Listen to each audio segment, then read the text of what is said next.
Hello friends, welcome to Zorawar classes. आज के इस वीडियो में हम लोग देखेंगे अपने इडियम्स एंड फ्रेज का 5वां पार्ट।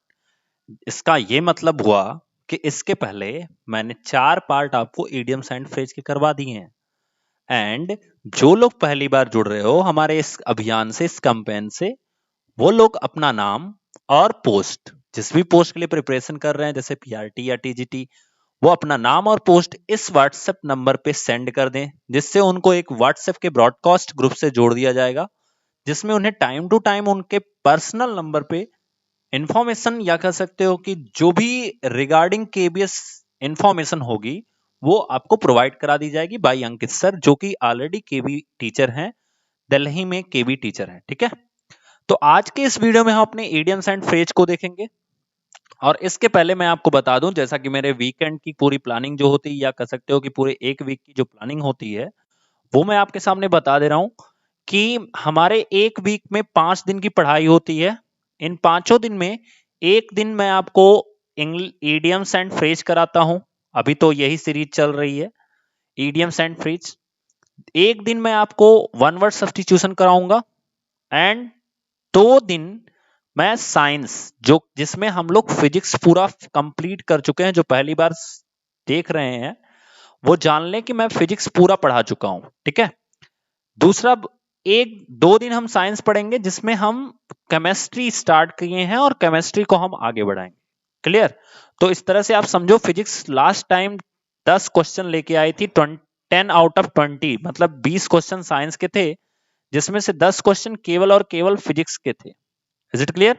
तो केमिस्ट्री के हम अपनी सीरीज स्टार्ट करेंगे, जिसमें 2 वीडियो आपको इसके मिलेंगे एंड एक वीडियो आपका होगा फ्राइडे को, जिसमें आपका टेस्ट हो सकता है, वो चाहे फिजिक्स का होगा चाहे केमिस्ट्री का होगा, और जो उस वीक में पढ़ाया गया होगा उसमें से टेस्ट हो सकता है, चाहे साइंस का होगा या इंग्लिश का होगा।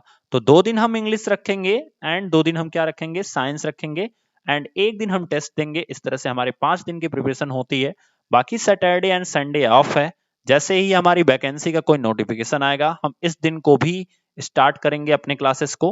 एंड आपके मॉक टेस्ट, जब हम लोग, पता है हम लोगों का टारगेट क्या है, जब हमारे पास क्या नाम है, नोटिफिकेशन आ जाए, नोटिफिकेशन आ जाए, तो उस टाइम हम ये प्रिपरेशन करने से अच्छा है हम केवल और केवल मॉक टेस्ट करें। तो देखो दोस्तों, मॉक टेस्ट केवल रटना नहीं होता, ये रट के नहीं निकाल सकते इस एग्जाम को। उसके लिए ये जितनी चीजें पढ़ाई जा रही हैं, ये सब आपको समझना आना चाहिए। जैसे मान लो इंग्लिश ही, जो अगर मैं ले लूं इंग्लिश को, तो इंग्लिश को 2 पार्ट में डिवाइड किया है केबीएस ने। एक तो आपको जनरल पार्ट में क्वेश्चन आएगा, यानी कि जनरल जो पार्ट होगा पेपर का उसमें आएगा। एक सब्जेक्ट कंसर्न में आएगा, तो सब्जेक्ट कंसर्न में भी 10 नंबर की इंग्लिश आएगी और जनरल पार्ट में भी 10 नंबर की इंग्लिश आएगी। अब इसमें से मान के चलो कि एक वन वर्ड सब्स्टिट्यूशन, एक इडियम्स एंड फ्रेज और एक आर्टिकल, ये पक्का है, ये तीनों आएंगे, इसमें भी आएंगे और इसमें भी आएंगे, क्योंकि उसको पता है कि यही 3 ऐसी चीजें हैं जहां से लोगों का नंबर कट जाता है। तो हम अगर पहले से शुरुआत करें हैं पढ़ाई की, तो हम क्यों ना इन सब चीजों को स्ट्रांग बनाएं। क्योंकि लास्ट टाइम पे, पता है, आप खुद बताओ कि जब नोटिफिकेशन आ जाएगा तो क्या आप वन वर्ड सब्स्टिट्यूशन तैयार कर सकते हो? नहीं। क्या आप इडियम फ्रेज तैयार कर सकते हो? नहीं कर सकते हो। तो इसीलिए हम अभी से इस चीज को कर रहे हैं, और उस टाइम तक हम जाते जाते अपना ग्रामर, इवन मैंने इंग्लिश में आर्टिकल भी आपको पढ़ा दिया है, मेथड्स भी पढ़ा दिया है।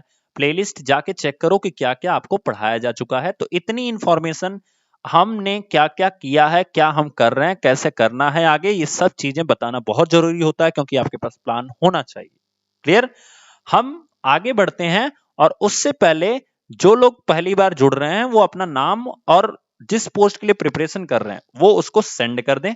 चलिए, तो हमारा पहला इडियम्स एंड फ्रेज आता है, जो कि मैंने पिछले वीडियो में आपको एक्सरसाइज दिया था। तो देखते हैं, फेदर इन द कैप, इसको क्या बोलते हैं? अच्छी उपलब्धि। मतलब एक, आप कह सकते हो कि आपकी टोपी जो है, एक टोपी लगाना सिर पे, जैसे मान लो आप केबीएस अगर क्वालिफाई कर लोगे, तो एक तरह से फीलिंग ये होगी कि हमारे सिर पे एक टोपी बन गई है, या कह सकते हो कि एक तरह से हम सिक्योर फील करेंगे। समझ रहे हो? तो फेदर इन द कैप का मतलब होता है अच्छी उपलब्धि। इसको इंग्लिश में क्या बोलते हैं? Additional success. एडिशनल सक्सेस यानी अच्छी उपलब्धि की जगह पे ये एक और चीज रखी जा सकती है इस जगह पे, कि एक नई एक नई उपलब्धि, एक नई उपलब्धि जिसको हम पुरानी उपलब्धियों में ऐड कर दी है, ठीक है। तो इस चीज को भी ध्यान रखना। Additional success means feather in the cap को एडिशनल सक्सेस बोलते हैं, अच्छी उपलब्धि बोलते हैं। अगला दिया गया है फेदर वंस नेस्ट, तो इसको हम क्या बोलते हैं, अपने पद का लाभ उठाना। ये भी आपको पिछली एक्सरसाइज में दिया गया था। तो अपने पद का लाभ उठाना उसे हम बोलते हैं फेदर वंस नेस्ट, और इसको बोलेंगे to enrich oneself by taking advantage of one's positions. To enrich oneself मतलब अपनी चीज को लिए एक तरह से कह सकते हो रिचमेंट होना या लाभ उठाना, एडवांटेज लेना अपनी पोजीशन का। क्लियर हुआ। अगला देखते हैं फाइट साई ऑफ, इसको क्या बोलते हैं, बहुत इंपॉर्टेंट है। फाइट साई ऑफ को बहुत इंपॉर्टेंट याद रखना इस चीज को। फाइट साई ऑफ का मतलब होता है टालना, जिसे बोलते हैं to attempt to avoid a thing और पर्सन, किसी भी चीज को अवॉइड करना या किसी भी पर्सन को अवॉइड करने का प्रयास करना। अटेम्प्ट का मतलब होता है प्रयास करना, ठीक है, कि आप किसी चीज को टालने का प्रयास कर रहे हो। जैसे बहुत सारे लोग होंगे वो सोच रहे होंगे ठीक है इडियम फ्रेज से क्या होता है, तो भैया ठीक है कुछ नहीं होता है। वो तो जब एग्जाम में मान लो दो आपके एक नंबर जनरल पार्ट में भी आ गया और एक नंबर इसमें भी आ गया, तो आप तब आपको पता चलेगा कि ये 2 नंबर से क्या होता है, क्योंकि जिसका 93 पे था वो सेलेक्ट नहीं हुए थे। समझ रहे हो ना, तो 2 नंबर से क्या होता है, क्योंकि ये 95 पहुंच जाते और ये सेलेक्ट होते हैं, शायद आज के भी में टीचर होते हैं और इनकी सैलरी मिल रही होती। तो आई थिंक अटेम्प्ट आप अवॉइड कर रहे हो किसी भी चीज को या किसी पर्सन को अवॉइड कर रहे हो, तो आप फाइट साई ऑफ कर रहे हो। आप ऐसा काम मत करो, किसी चीज को साई ऑफ मत करो। क्लियर हुआ। चलिए अगला आता है हमारे सामने fish in troubled water. Most important है, बहुत ही मजेदार चीज है, इसको याद करने का तरीका। मछली जो कि खराब पानी में हो, तो इसको हम क्या कहेंगे, इसको हम कहते हैं विषम परिस्थितियों का लाभ उठाना। अगर मछली जो है ना वो परेशान हो किसमें, पानी में, तो उसका फायदा उठा लो कि उसको निकाल के बाहर कर लो, है ना। तो इसे बोलते हैं विषम परिस्थितियों का लाभ उठाना। मछली के लिए ये परिस्थिति क्या है, विषम है, और इसीलिए इसका लाभ उठाने को ही हम क्या कहते हैं, fish in trouble water to take advantage of the problems of others, मतलब किसी दूसरे के प्रॉब्लम्स का एडवांटेज लेना ही क्या कहलाता है, फिश इन ट्रबल्ड वाटर्स। ठीक है, मोस्ट इंपॉर्टेंट है, याद रखना इस चीज को। अगला इससे भी इंपॉर्टेंट आ रहा है, फिश आउट ऑफ वाटर, मतलब एक ऐसी मछली जो पानी से बाहर हो, तो विषम परिस्थितियों में वो हो, या कह सकते हो कि कष्टप्रद स्थिति में होगा वो मछली कैसी होगी, बहुत परेशान होगी। तो कष्टप्रद अवस्था में मतलब फिश आउट ऑफ वाटर, इसको बोलते हैं ऐसी मछली जो पानी से क्या हो, बाहर हो। तो इसको क्या बोलेंगे, out of one's usual and comfortable place, मतलब आप अपने यूजुअल या कंफर्टेबल प्लेस से क्या हो, बाहर हो, इसी को बोलते हैं कष्टप्रद अवस्था। और ध्यान रखना, जब तक आप अपने कंफर्टेबल प्लेस से बाहर नहीं आते हो, आपको कुछ हासिल नहीं हो सकता। आपको अपने कंफर्टेबल प्लेस से क्या होना होगा, बाहर आना होगा, तभी आपको कुछ हासिल हो सकता है। समझ में आई बात। नेक्स्ट देखते हैं। तो हमारे सामने अगला आता है पहला, ये तो हमारे कह सकते हो कि जो प्रीवियस हमने इडियम्स एंड फ्रेज करा था उसमें एक्सरसाइज मैंने दिया था।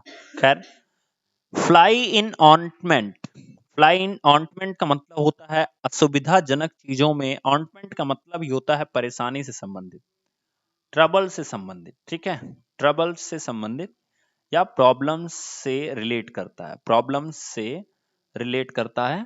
तो इसको क्या बोलते हैं, slight unpleasant thing that obstructs the enjoyment of something, जो किसी चीज के एंजॉयमेंट में प्रॉब्लम देता हो, ऑब्स्ट्रक्ट्स करता हो। याद रखना ये वर्ड, ऑब्स्ट्रक्ट्स का मतलब ही होता है असुविधा प्रोवाइड करना, ऑन्टिमेंट, ऑन्टमेंट का मतलब भी होता है असुविधा से संबंधित। तो आप ऐसी उड़ान उड़ रहे हो जो असुविधा से संबंध रखती हो, तो इसे क्या बोलते हैं, slight unpleasant thing that obstruct the enjoyment of something. Clear. अगला देखते हैं, फूल्स पैराडाइज, मोस्ट इंपॉर्टेंट, याद रखना बहुत मजेदार चीज है। झूठी उम्मीद में खुश होना, जैसे आपके बार बार चैनल पे बहुत सारे ऐसे चैनल हैं जहां पे बोलते हैं बस वैकेंसी आ गई आप लग जाओ तैयारी में, ये सब उम्मीदें क्या है, झूठी हैं। बट आपको यहाँ पे इस चैनल पे कभी भी ऐसी चीजें, फूल्स पैराडाइज चीजें नहीं दी जाएंगी जिससे आपको प्रॉब्लम हो। तो फूल्स पैराडाइज, झूठी उम्मीद में खुश होना, ये चीजें गलत है और इसी चीजें आपको नहीं दी जाएंगी। State of being happy for foolish और अनफाउंडेड रीजन। क्लियर?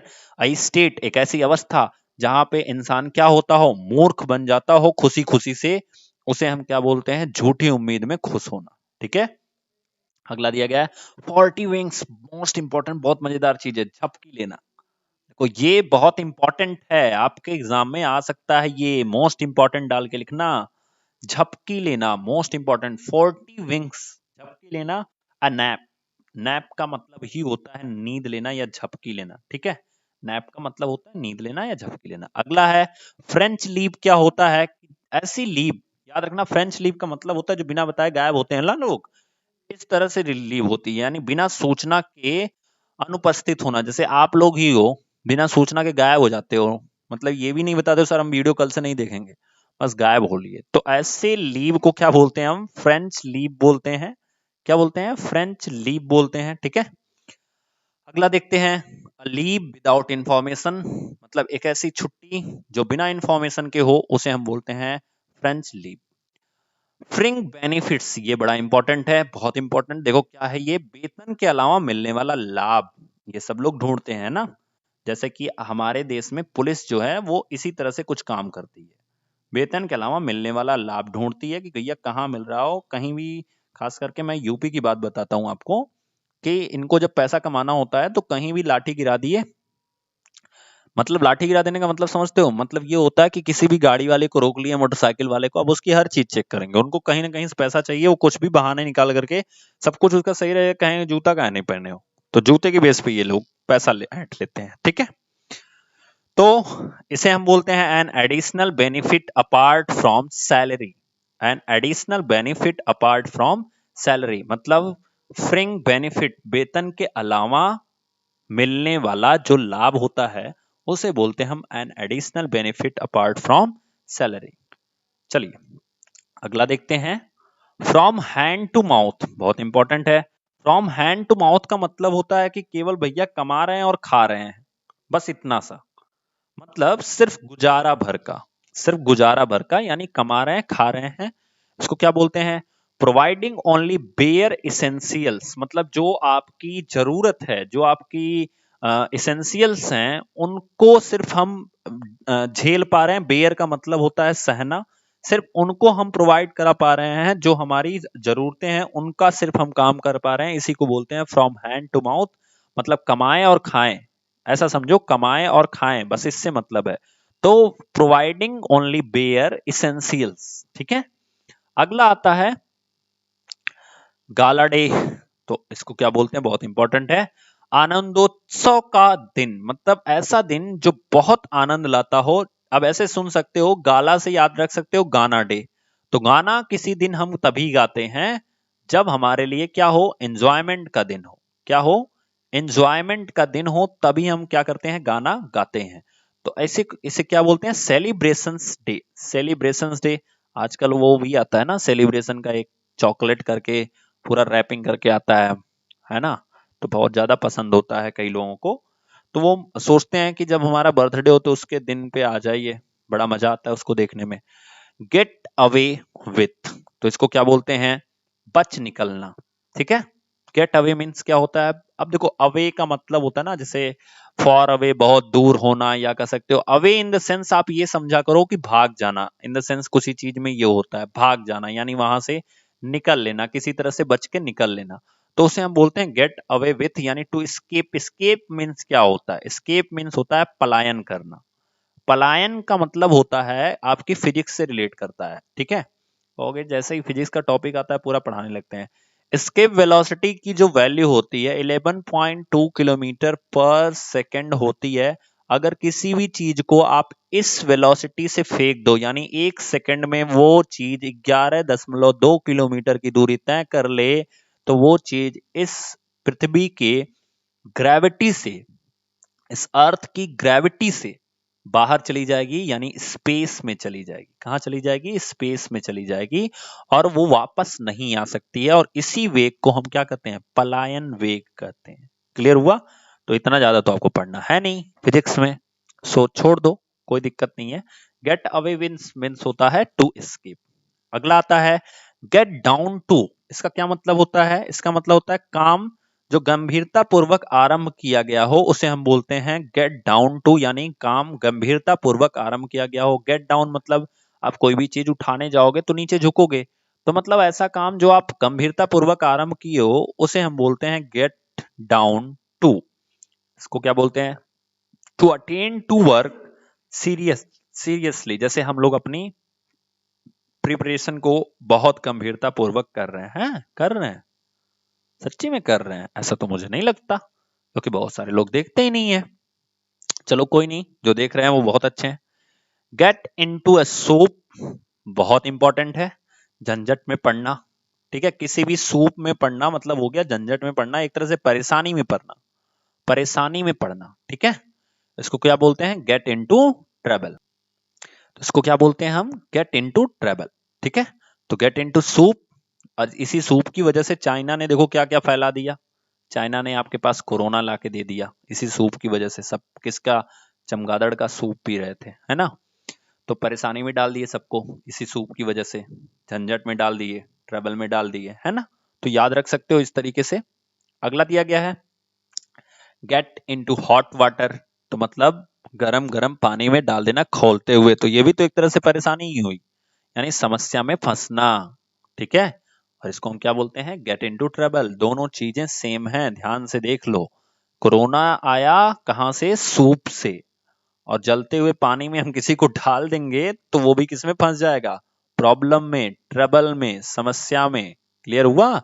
तो कोरोना सूप से आया, इसलिए वो भी क्या कर दिया? समस्या क्रिएट किया।